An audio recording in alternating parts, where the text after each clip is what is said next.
Što ja volim da grickam semenke od bundeve. Joj, valjda ove nije arheobotaničar Saša ostavio da ih zasadi. Joj. Pa, mislim, ako je hteo da ih sadi, valjda bi ih negde bolje spakovao. A sigurno nije. Poješću ja još koju. U stvari, da sačekam do sutra. Fini je taj Saša. Kod njega uvijek ima nekog zrnevlja. Žao bi mi bilo da se naljuti na mene.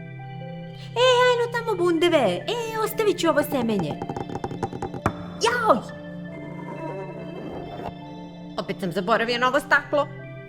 A i kad su bundeve u vitrini, onda one nisu za jelo. Pa da, to su nekad bile bundeve, a sad su čuturice koje su pravili pastiri dok su čuvali stoku na livadi. Vidiš, kad se nekad smaraš, kad ti je dosadno, najbolje je da se nečim zaposliš. Naprimjer, čitaš knjigu ili nešto napraviš ko što su pastiri pravili ove čuturice. I eto, em ti više nije dosadno, em pročitaš nešto lepo, a možeš i da napraviš nešto lepo.